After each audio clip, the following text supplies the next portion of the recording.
네, 우리 지난주 제가 가인과 아벨의 또 제사를 우리 같이 말씀을 나누면서 여러분들에게 한 가지 한 주간 동안 하나님이 기뻐하시는 거룩한 산 제사로 또 우리 한 주간 살고 그리고 와서 주님 앞에 온전한 예배를 드리자라고 말씀을 드렸는데 여러분 한 주간 동안 그렇게 사셨죠? 네, 대답을 안 하시는군요. 네, 사실 이게 우리가 뭐 평생 우리가 훈련돼야 되는 부분이고요. 뭐 하루아침에 우리가 싹 바뀌면 얼마나 좋겠습니까? 우리가 끊임없이 또 여러분의 삶이 정말 하나님의 기뻐하시는 거룩한 산제사로 온전히 드려지는 또 저와 여러분 되시기를 주님의 이름으로 축원드립니다. 오늘 본문의 말씀은 여러분 너무나 잘 아는 노아 홍수 이야기입니다. 여러분 혹시 이 노아 홍수에 대해서 또 여러 이야기들은 아마 여러분들이 주일학교 때부터 많이 들어보셨을 텐데 노아 홍수에 대한 얘기는 오늘은 다 빠지고요. 그 노아 홍수 이후에 이야기를 나눕니다. 사실 하나님께서 이 노아 홍수를 하셨던 궁극적인 원인이 우리가 보통 생각할 때는 인간이 너무 악했기 때문이다라고 그냥 단순하게 이야기를 하겠지만 사실은 노아 홍수의 내용들을 자세히 살펴보면 하나님이 한 가지 흐르는 창세기 흐르는 기류가 있어요. 그게 뭐냐면 하나님은 아담과 하와를 에덴 동산에서 그들이 생육하고 번성을 땅에 충만하고 그곳 하나님의 말씀에 순종하게 살아가면서 하나님의 나라를 이루어 가시는 거거든요. 근데 아담과 하와가 불순종하고 하나님의 통치를 거부함으로 인하여서 이제 선악과를 따먹게 되고 자기들이 하나님과 같이 내려가다 쫓겨나게 됩니다. 그리고 하나님은 가인과 아벨을 낳게 하셨는데 그 첫 얘기가 예배를 통해서 보여주는 것은 결국 하나님은 계속해서 하나님의 나라를 이뤄가기 위해서 경건한 후손들을 세워가시는 거예요. 그런데 아벨은 하나님 앞에 제사를 드리고 하나님 받아주시지만 가인은 받지 않습니다.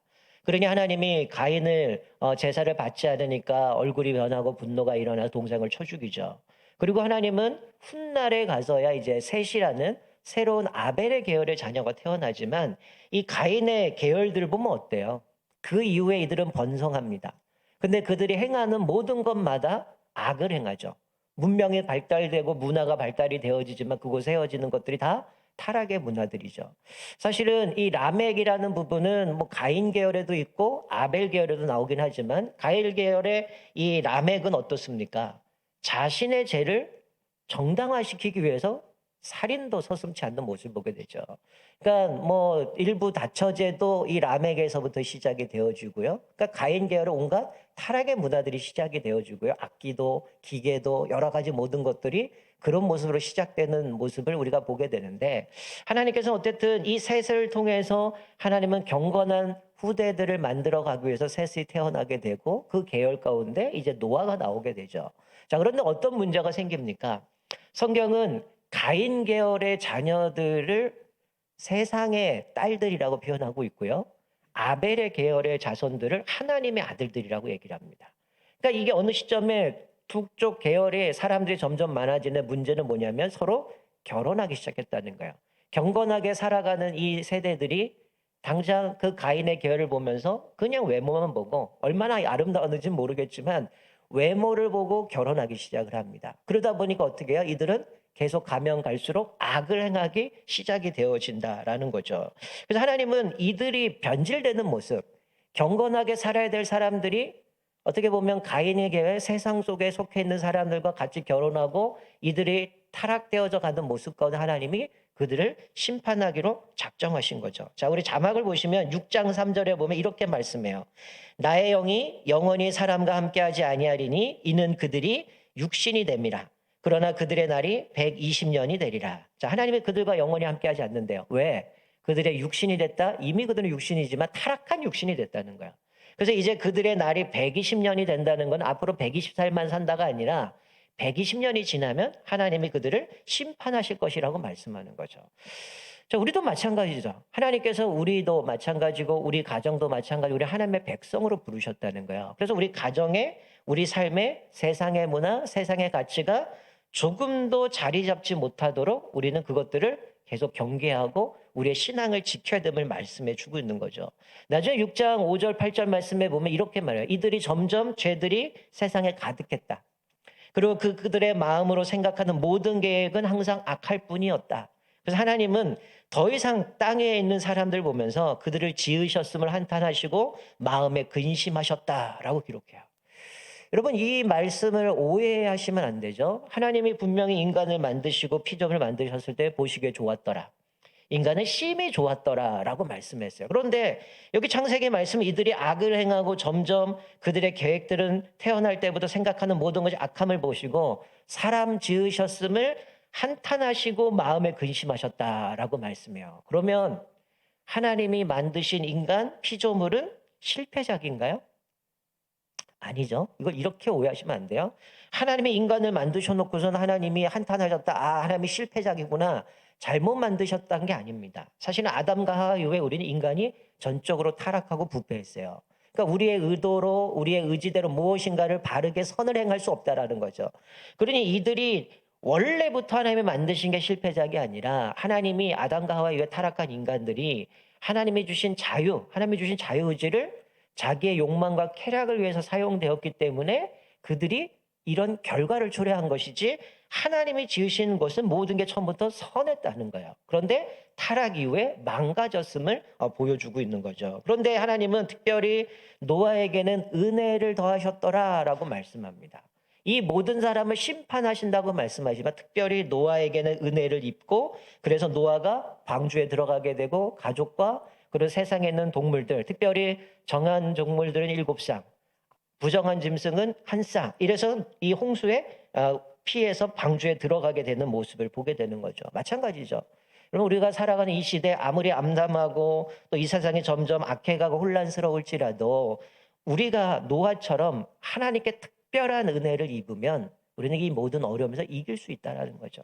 사랑하는 성도 여러분, 저와 여러분은 이 노아처럼 날마다 하나님께 특별한 은혜를 덧입어서 어떤 어려움과 악한 세상 속에서도 하나님의 그 놀라우신 구원의 은혜가 여러분의 가정에 또 여러분의 삶에 가득하기를 축원합니다. 오늘 본문의 말씀은 노아 홍수 이후의 얘기입니다. 하나님께서는 이제 노아 홍수 이후에 이들이 방주에서 나오게 돼요. 그런데 하나님은 그들과 언약을 맺으셔요. 오늘 9절 10절 말씀에 보면 내가 내 언약을 너희와 너희 후손과 너희와 함께한 모든 생물 곧 너희와 함께한 새와 가축과 땅의 모든 생물에게 세우리니 방주에서 나온 모든 것 곧 땅의 모든 짐승에게니라. 자, 하나님께서 노아와 그 아들들, 그 후손들, 그 모든 동물들에게 언약을 맺으시겠다고 얘기를 해요. 여러분, 성경에서 언약이라는 단어가 처음 나온 것은 여기 오늘 본문이에요. 근데 어떤 학자들은 뭐 아담과 하와에게 특별히 이제 아담에게 이 동산에 있는 모든 과일을 먹을 수 있지만 선악을 알게 하는 나무는 먹지 말아라, 그것을 보고 아담 언약이라고 표현하는 분도 있지만, 우리가 언약이라고 할 때 여러 조건들이 있는데 그것에 볼 때 미흡한 부분이기 때문에 이거는 하나님의 금하신 명령, 뭐 금지 명령 이렇게 표현하지만, 진짜로 하나님 앞에서 언약이라는 그것을 통해서 보여주신 거는 바로 여기 장면이 처음 등장합니다. 그런데 이 언약은 처음 나온 게 아니고요. 사실은 노아 홍수 앞에 6장에서 이미 노아에게 한번 언급하신 게 있어요. 자, 자막을 보시면, 자, 6장 18절에 보면 이렇게 말씀해요. 그러나 너와는 내가 내 언약을 세우리니 라고 말씀합니다. 즉, 이 세상의 사람들의 악함을 보고 이들을 심판하시겠다라고 말씀하는데, 그러나 너와는 내가 내 언약을 세우리니 라고 말씀해요. 자, 여러분 좀 눈치채셨나요? 6장 18절에 나는 너와는 내가 언약을 맺으리니 라고 얘기를 해요. 노아 홍수 이후에는 오늘 본문에 뭐라 그래요? 너와 내 가족과 내 후손과 그 방주에 있던 모든 생물과 언약을 맺으리니 라고 얘기를 하죠. 언약이 확장이 되었습니다. 왜 그랬을까요? 물론 모든 것을 다 심판하셨기 때문에, 그리고 그들에게 또다시 하나님 말씀하신 것은 생육하고 번성하여 땅에 충만하라 라고 말씀하셨는데, 노아 홍수 이후에 다시금 언약을 맺으시는 이 부분은 하나님께서 이 모든 만물이 지금 심판을 받았지만 다시금 회복하시려는 하나님의 놀라운 은혜가 그 안에 있기 때문에 이게 확장이 되어가는 거죠. 그러니까 노아 당대만이 아니라 그 후손도, 그리고 이곳에 있는 모든 피조물까지, 그 동물까지 다 포함이 되어 있는 거죠. 아마 여러분 주일학교에서 많이 노아 홍수에 대한 이야기를 들으셨겠지 아시겠지만, 이 언약의 내용은 뭡니까? 11절에 있는 것처럼 내가 다시는 생물을 뭘로? 홍수로 멸하지 않겠다. 이게 언약의 핵심이거든요. 그런데 이 말씀이 이사야서에 가게 되면 하나님께서 이사야 백성들을 구원에 대한 부분을 이야기하면서 그런 얘기를 해요. 내가 더 이상 너희들을 내가 하나님께서 그들을 책망하고 또 내가 너희들을 이제는 노하지 않겠다라고 언약을 맺으시는데 이 노아의 언약을 언급을 하세요. 우리 자막을 보시면 이사야 54장 7절 8절에 이렇게 말씀합니다. 내가 잠시 너를 버렸으나 큰 긍휼로 너를 모을 것이요 내가 넘치는 진노로 내 얼굴을 내게서 잠시 가렸으나 영원한 자비로 너를 긍휼히 여기리라. 내 구속자 여호와께서 말씀하셨느니라. 잠시 너를 버렸고 내게서 잠시 가렸다라고 얘기를 해요.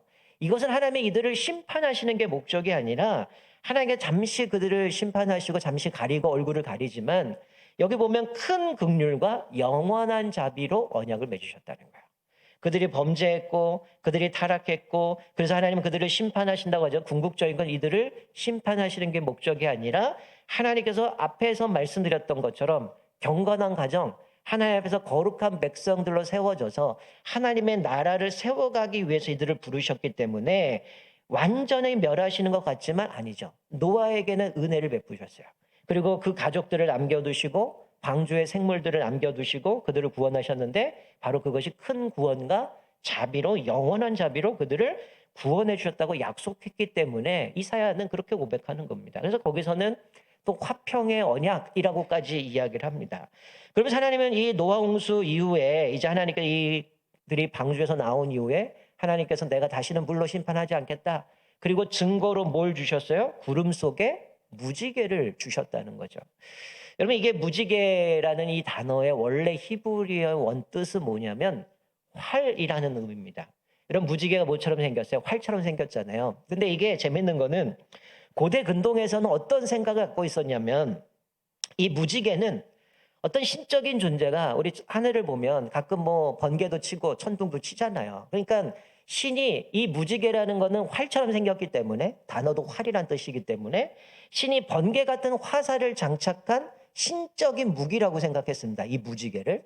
그런데 하늘 위에 구름에다가 이 무지개가 떴다라고 하는 건 뭐냐면 그 신이 노여움을 그치고 그 활을 걸어뒀다. 이런 의미를 갖고 있는 거죠. 그러니까 구름 속에 무지개가 등장하면 아 신이 우리에게 활을 접고 이제는 우리에게 활을 접으시고 우리에게 평화를 주시는구나 이런 생각이 있었다는 거예요. 그러니까 이 노아가 그런 고대 근동에 가지고 있던 세상들에 가지고 있는 생각들이 있었을 때에 하나님께서 이제는 물로 심판하지 않겠다라고 하고 무지개를 증표로 주셨을 때 어떤 생각이 들었을까요? 아, 전능하신 하나님이 이제 이 땅에 물로 심판하지 않으시고 그 화를 걸어두셨구나. 이제 하나님께서 우리를 평화롭게 해결해 주시는구나. 그런 의미로 특별하게 의미를 받아들였을 겁니다. 자, 그런데 오늘 본문 말씀에 보면 언약 맺으시고 다시 물로 심판하지 않겠다고 말씀하고 증표로 무지개를 주셔요. 그런데 15절 말씀에 보면 뭐라고 말씀하냐면 이것을 내가 기억하겠다고 말씀합니다. 자, 15절에 내가 나와 너희와 및 육체를 가진 모든 생물 사이에 내 언약을 기억하리니 라고 말씀하죠. 16절에도 보면 무지개가 구름 사이에 있으리니 내가 보고 나 하나님과 모든 육체를 가진 땅의 모든 생물 사이에 영원한 언약을 기억하리라. 자, 여러분 우리가 아마 주일학교에서 신앙생활 했던 분들은 대부분 그렇게 할 거예요. 우리가 무지개는 하나님이 우리에게 더 이상 심판하지 않겠다 우리에게 증표를 주셨다라고 얘기를 하는데 오늘 본문 말씀 자세히 읽어보면 이 무지개는 누구를 위함입니까? 하나님을 위한 거죠. 하나님이 무지개를 볼 때마다 뭘 생각한다는 거예요? 우리와 맺은 언약. 노아와 맺은 언약을 하나님이 기억하시겠다라고 말씀하는 거죠. 그러니까 하나님이 기억한다라는 이 단어는 여러분 구약 성경에서 기억한다라는 거는 자, 만약에 제가 여러분들이 어제 점심 뭐 드셨어요? 그러면 여러분들이 머릿속에 어제 먹은 걸 생각할 거 아니에요? 자, 기억한다라는 거는 그런 의미가 아니에요. 구약 성경에서 기억한다라는 거는 언약적인 언어인데요. 하나님께서 약속하신 것을 신실하게 지킨다라고 할 때에 하나님이 그것을 기억하신다라는 의미입니다. 그러니까 지금 이 언약을 하나님이 영원히 기억하신다라고 하는 것은 무지개를 볼 때마다 하나님의 그 언약을 기억하시고 우리를 물로 심판하지 않으시겠다라는 것을 늘 기억하신다는 거예요. 그러니까 무지개를 볼 때 뭘 기억하시는 거? 우리를 기억하신다는 거죠. 그래서 루터는 그런 얘기까지 했어요. 만약에 우리가 뭐 폭풍이 일어나고 뭐 장마가 오고 우리가 좀 고생도 하지만 이런 걸 봤을 때 우리가 두려워할 이유가 없다는 거예요. 왜? 하나님의 영원토록 그것을 볼 때마다 무지개를 볼 때마다 우리를 물로 심판하지 않겠다라고 말씀하셨기 때문에 두려워할 이유가 없다는 거야. 이건 하나님의 영원한 언약이라는 거야. 그러니까 사실은 이 구약에서 기억하신다라는 얘기는 하나님이 우리를 심판하는 게 목적이 아니라 우리를 구원하시기 위한 것이고, 또 우리를 통해서 하나님의 나라를 세워가는 것이 궁극적인 목적임을 말씀해 주고 있다라는 거야. 자, 그런데 이 기억한다라는 게 사실은 노아 홍수의 스토리 중에 가장 중요한 단어가 바로 이 기억한답니다. 자, 여러분, 노아 홍수의 스토리가 상당히 긴데요. 이 노아 홍수의 전체 스토리의 정 가운데 있는 말씀이 뭐냐면 8장 1절이에요. 자, 우리 자막을 한번 띄워주시겠어요? 자, 8장 1절이 이렇게 말씀합니다. 하나님이 노아와 그와 함께 방주에 있는 모든 들짐승과 가축을 기억하사라고 되어 있죠. 자, 이건 뭐예요? 홍수 가운데 방주 안에 있는 노아와 가족들, 동물들 하나님이 기억하사라고 되어 있죠. 여러분, 이게 노아 홍수 전체 스토리 가운데 이 말씀을 기준으로 앞에와 뒤에가 마치 데칼코마니처럼 완전히 이것이 좌우 대칭이 되고 있습니다. 하나님이 이들을 기억하사 그때부터 어떻게 돼요? 바람이 불어서 물이 빠져나가고요. 땅속의 물들과 하늘의 물들이 그쳐버려요.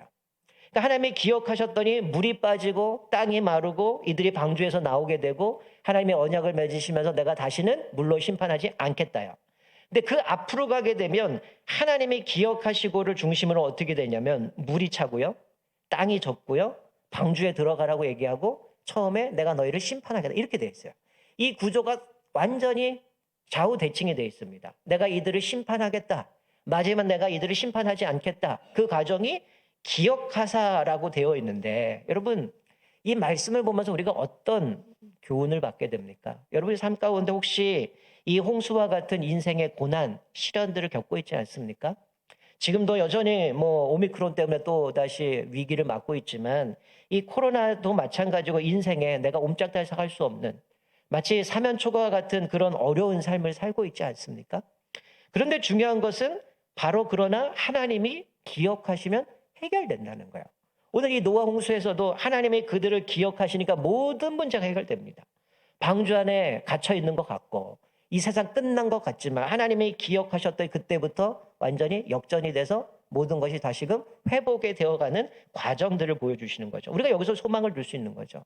하나님이 무지개를 볼 때마다 이 언약을 기억하시고 영원히 기억하신다라고 말씀하는 것은 하나님이 절대 우리를 잊지 않으시고 우리를 지키신다는 거죠. 여러분 우리 잘 아는 시편 121편에 졸지도 않으시고 주무시도 않은 하나님. 그 하나님이 우리를 여전히 지키시고 돌보심을 말씀해 주고 있는 거죠. 왜 우리를 하나님이 기억하실까요? 여러분 이 노아는 하나님 앞에 당대 의로운 자라고 얘기했어요. 그자가 왜 의로울까? 사실 그것도 하나님의 은혜지만 하나님의 은혜를 덧입혔다 이렇게 말씀하지만 노아가 그 당시에 의로울 수밖에 없었던 거는 우리가 주중에 말씀을 묵상했지만 계속 강조했던 노아는 하나님의 명령한 대로 그대로 준행했다라는 단어가 계속 반복됩니다. 사실은 갑자기 하나님이 노아에게 너 산꼭대기에다가 방주 져라. 이게 이해가 되겠어요? 그것도 120년을? 수많은 사람들이 조롱하지 않았겠습니까? 저 산꼭대기, 야, 비가 많이 와도 여기까지는 안 차. 무슨 소리야. 무슨 이 나라가 망하겠어. 이렇게 했지만 조롱도 당했겠지만 어떻게 해요? 그대로 방주를 짓고 하나님 말씀에 순종하고 그래서 모든 말 그대로 순종했다는 거예요. 그래서 노아가 하나님 앞에 절대적으로 순종했을 때 하나님을 기억했다는 거 마찬가지죠. 우리도 하나님 나라 백성으로서 우리가 하나님의 주권을 인정하고 하나님 말씀에 순종할 때 하나님 우리를 기억하시고 돌보신다라고 말씀해 주고 있어요. 그리고 또 하나 이 노아가 방주에서 나오자마자 가장 먼저 한 게 뭔 줄 아세요? 가장 먼저 뭘 했을까요? 제단을 쌓습니다. 하나님 앞에 번제를 드려요. 이 번제라는 거는 가죽을 제한 모든 걸 다 태워서 하나님께 드리는 겁니다. 근데 8장에 뭐라고 얘기하냐면 8장 21절에 하나님이 그 향기를 받으시고 그 중심에 이르시되 내가 다시는 사람으로 말미암아 땅을 저주하지 아니하리니. 여러분 이 노아와 가족이 하나님 앞에 번제를 드리고 그 향기를 받으셨을 때 하나님의 중심에 결심하는 게 뭡니까? 내가 이번 다시는 사람 때문에 땅을 저주하지 않겠다는 거예요. 여러분 왜? 인간은 어릴 때부터 생각하는 게 악하다는 거죠. 타락했기 때문에. 자 그러면 만약에 지금 우리가 범죄함으로 인하여서 하나님의 땅을 저주한다 그러면 어떨까요? 살아남을 사람이 하나도 없는 거죠. 우리는 원래부터 악해요. 전적으로 부패했기 때문에 생각하는 게 악해요. 그러니까 여러분들이 생각할 때마다 악을 행할 때 하나님의 땅을 저주면 어떡할까요? 이 땅 속에서 우리는 살아갈 수 없다는 거예요. 이건 오히려 하나님의 축복인 거예요. 하나님 앞에 번제를 드리고 났더니 하나님이 그들에게 축복하시면 인간 때문에 땅을 저주하지 않겠다. 그리고 다시 물로 심판하지 않겠다라고 말씀해 주고 있어요. 그러면서 나오는 게 하나님이 심고 거두고 더위와 추위와 여름과 겨울과 낮과 밤이 있고라고 얘기하는 것은 하나님의 이 모든 자연 만물, 이 모든 낮과 밤, 계절들을 주신 게 바로 하나님이 우리를 그렇게 보호해 주시고 지키시고 축복해 주셨다라는 것을 우리가 발견할 수 있다는 거죠. 여러분 사실 이 노아 홍수뿐만이 아니라 하나님께서 얼마나 이들을 섬세하게 여전히 은혜를 베풀어 주시는지 알잖아요. 우리 지난주도 말씀드렸지만 아담과 하와가 타락하는데 하나님 뭐라고 말씀해요? 메시아 언약을 주십니다. 그리고 그들이 에덴 동산에 쫓겨날 때 가죽 옷을 입혀주셔요. 가인이 아벨을 죽이면서 제 죄가 너무 중합니다. 하나님 나의 벌이 너무 심합니다. 마치 항소하지만 하나님 사람들이 나를 죽이면 어떡합니까? 하나님의 증표를 주셔요. 그래서 가인을 죽이지 않게 하세요. 그런데 이 노아에게는 어떡합니까? 하나님의 그에게 은혜를 입혔고 그를 선택하셨고 가족은 방주에 들어가게 하셨는데 이 과정에도 하나님에서 놀라운 섭리가 있어요. 여러분 처음에는 방주에 지으라고 얘기할 때는 암수 한 쌍씩 방주에 실으라고 얘기를 해요. 그런데 날이 다가올수록 바뀐 게 하나님의 정한 짐승은 7쌍, 부정한 짐승은 한 쌍을 넣게 만들어요. 그런데 이 동물들도 어떻게 노아가 뭔 재주로 다 긁어 모으겠습니까? 자기들이 하나님의 명령 따라 방주로 왔거든요. 그래서 타게 되거든요. 자, 그리고 먹을 것도 준비합니다. 그리고 1년이 넘는 기간 동안 방주에 있는데 방주에 나오자마자 이들이 뭐 했다고 그랬어요? 번제를 드렸어요. 이 번제는 뭘로 드렸을까요? 정결한 짐승으로 드렸다는 거죠. 만약에 한 쌍만 태웠다면 어떻게 됐을까요? 그 종족은 끝난 겁니다. 하나님이 7쌍을 주시고 그것을 제사를 드리죠. 그리고 하나님의 특별히 방주에 나온 이후에 그들에게 하나 주셨던 또 하나의 명령은 뭡니까? 이제 너희들에게 이 식물만이 아니라 이 동물을 먹을 것으로 주겠다라고 말씀해요. 왜 그럴까요? 1년 동안 홍수로 모든 게 다 끝났어요. 비둘기 보내고 까마귀 보내지만 이파라기 들고 오면 이제 막 자라나는 건데 그들이 나가서 뭘 먹고 살겠습니까? 하나님이 그래서 동물을 주신 거죠. 정한 짐승을 먹게 하시는 거죠. 그리고 이 방주를 지어감에 있어서 특별히 이 모든 과정들을 보면 결국은 이제 나중에 나오게 될 여호와 이레의 하나님을 미리 경험하게 되어지는 모습을 보게 돼요. 계속해서 하나님이 준비시키죠. 여러분 심판하시는데 굳이 하나님이 야 내가 앞으로 심판할 거야.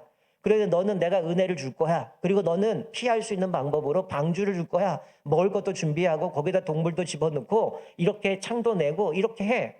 하나님이 굳이 뭐하러 그렇게 얘기합니까? 심판하신다면서 그냥 한 방에 끝나면 되는데 하나님이 기회를 주잖아요. 시간을 주고 이렇게 120년 동안 짓게 만들고 그 원칙을 따라가고 가는 가운데 하나님이 다 예고해 주세요. 그냥 앞으로 40일 동안 비가 내려 심판할 거야가 아니고 앞으로 7일 후에 이제 비가 내리면 이렇게 될 거야. 이러고 나갈 때도 하나님께서 비둘기 보내고 까마귀 보내고 이런 모든 과정들을 통해서 완전하게 인도해 가시는 모습을 보여요. 근데 성경에 특이한 거는 이 방주를 보면서 키나 돛 얘기가 없어요. 결국 이 방주 안에 있는 사람들은 뭡니까? 내 생명, 내 운명은 그들에 달려있는 게 아니라 하나님께 있다는 거예요. 그래서 하나님이 문을 닫으셔요. 그리고 하나님의 문을 여실 때까지 나올 수가 없습니다. 그들이 그곳에 있는 거는 마치 1년 동안 갇혀 있는 것 같지만 갇혀 있는 게 아니라 하나님이 안전하게 보호하신 거죠. 그 세상에 있는 모든 생물들, 모든 사람들 다 죽게 되지만 하나님의 그 안에 안전하게 보호해 주시는 모습을 보게 되죠. 나중에 이제 우리가 또 출애굽기 살펴보면 아시다시피 모세가 나일강에 갈대상자, 그게 뭡니까? 방주라는 단어랑 똑같은 단어거든요. 하나님이 그를 보호해 주시는 거거든요. 사랑하는 성도 여러분, 하나님이 우리를 기억하신 사실을 우리도 기억해야 된다는 거예요. 하나님 무지개를 보여주시고 그 무지개를 볼 때마다 하나님은 우리와 언약을 맺은 걸 기억하신다고 얘기하는데 우리도 그 무지개를 볼 때마다 아 하나님은 우리에게 언약을 이렇게 하셨지. 하나님의 그 언약을 깨지 않고 우리를 보호하신다고 말씀하셨지.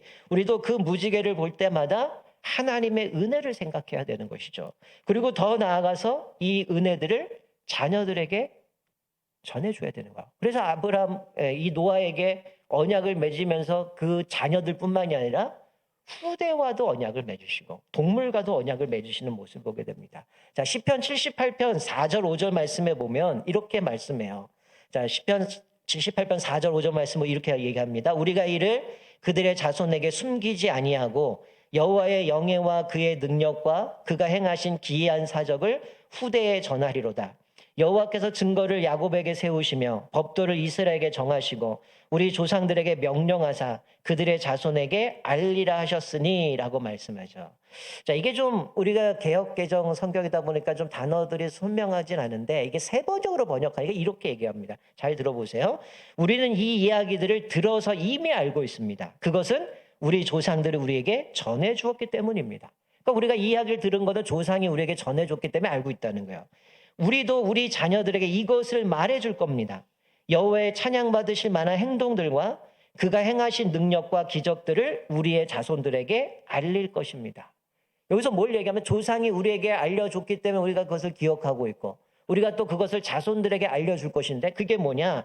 하나님이 우리에게 행하신 찬양받으실 만한 행동들 그리고 그분이 행하신 능력과 기적들을 우리 자손들에게 알릴 것입니다. 라고 말씀하는 거죠. 여러분 시편에서 이야기하는 게 뭐죠? 왜 우리가 하나님을 찬양해야 되는가? 그 찬양의 내용이 뭡니까? 하나님이 어떤 분이신가? 우리에게 어떤 일을 행하셨는가? 우리에게 어떤 놀라운 일들을 베푸셨는지를 그것을 찬양하는 거거든요.